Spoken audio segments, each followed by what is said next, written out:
Good morning, guys. It's Jennifer Ho. It's Wednesday morning, which means it's Real Estate Chat with me, Jennifer Ho. How are you? Hope you guys are all well. It's been really cold lately here in Greenwich. I thought spring was here, but we've been getting temperature in the 30s and 20s. But at least it's not we don't have a storm or anything. But anyway, good morning. The reason I'm here is the topic we're going to talk about today is compromising, not really compromising, it's like trying to find your ideal home. As you all know, inventory is really low, and there's just so many buyers who are losing out on the offers, even if they go above asking, and they always lose out on multiple offers or sealed bids. So one of the things that I've done with my clients lately, either as a rental or as a home buyer, is we have to sit down and actually make a list of what you really want in the home. So this is what I told my home buyers to do. Make two lists. One would be is your ideal home, your dream home, everything that you want in a home. And another one is a more practical list. The things that you really want to have must have non-negotiable. For example, a lot of the clients I have right now are thinking of moving to Greenwich because of the school, because we do have really good public schools, and taxes, because we have really, we have low property taxes compared to Westchester. So we have a lot of clients that are looking, are moving to Greenwich because of that. So that said, if school is something that you are if school is your must-have, that you have to be in that certain school, one thing I might recommend is do another research. Pick the top two schools, not just one, but two schools that you think, if you end up buying in an area that goes to those two schools and you're okay with it, that might be something you want to look into, because it broadens the area of, the location we could find you a home. Second one, that's when I say compromise. It means basically broaden your scope a little bit, which means it would allow you to have more options. Secondly, you are really set in having a 3-bedroom, 2-bath, plus a home office. But the thing is, it's really hard to find that home. So maybe something you might want to look into is just find a 3-bedroom, 2-bath, and make the third bedroom be a bedroom/home office at the same time, because it could be a guest room. You could basically see, I'm watching too much HGTV. I think that's what it is. I'm getting all these ideas. But basically what you could do is you could put a sofa bed. Sofa bed nowadays looks so much better than when it was like 5 years ago. They are not as clunky. They look really very, it's really nice. Doesn't occupy too much space. So you could have a home office/guest room at the same time.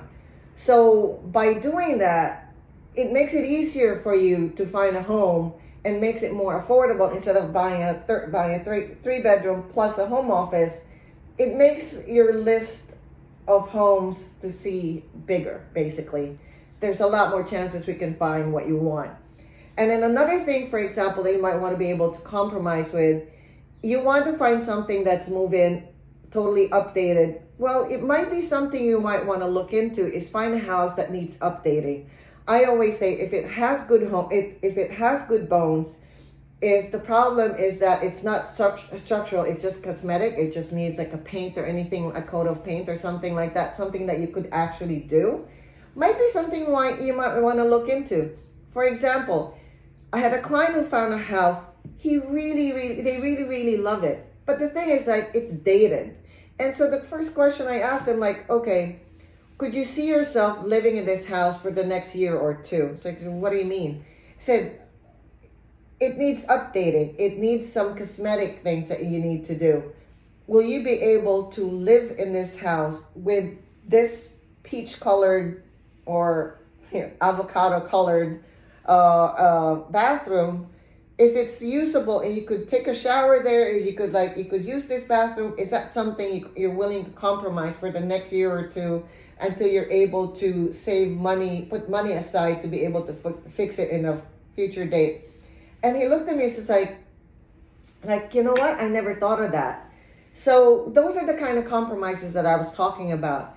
You may want a totally finished, updated home, but try to look at something that just needs some cosmetic work, because it's something that you could do in the next 6 months, in the next year or two. Because sometimes when you move in, you realize, you know what?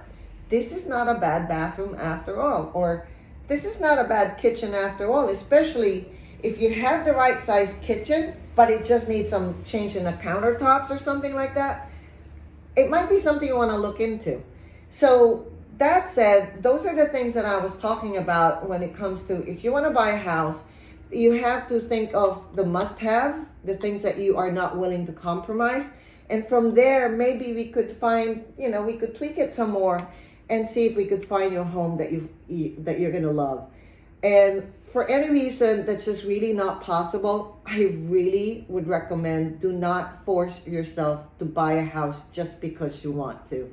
Because sometimes, people have bought homes that they really end up hating. And, a house, your home is something that you want to, when you wake up in the morning, you're happy. You don't want to wake up in the morning, because I've had, people, calling me like, oh my God, what have I done? I really hate my house. And the thing is, like, what are they going to do?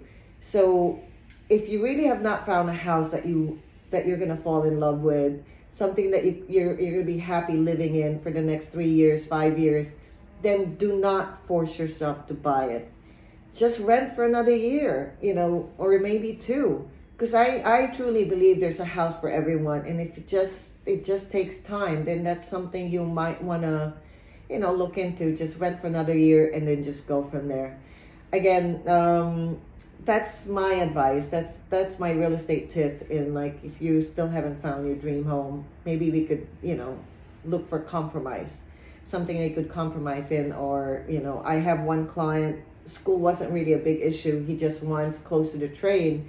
And what we found out, finding a house in Westport, he was looking for a house in Greenwich for like 2 years actually. And it's not even it's like, this is like 4 years ago. He just fell in love with Greenwich. And I said, you know what? Would you like to consider other towns? To make the story short, he ended up buying a house below his budget in Westport, an area that he never thought he was gonna like. But I just said, hey, let's look at other towns. And I ended up finding him a dream home all the way to Westport. And he's been living there for 3 years now and couldn't be more happy about it. So what I'm trying to say is, be open to options and see what you could find. Open, to other ideas. Your dream home may not be what you think it is. So be open to surprises. Anyway, I am Jennifer Ho. I'm a real estate agent, relocation specialist. If you have any questions, feel free to reach out to me. I'm always here for you. DM me, text me, call me. I am here to help you. You haven't found your dream home? Call me. Let me help you find it.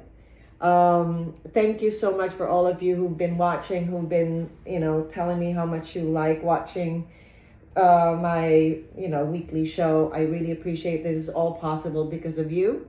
I'm doing this because of all of you. You wanted me to, answer your questions, and believe it or not, I have the same question asked by 4 to 10 different people at the same time. And I thought, this is how I choose the topics that I talk about.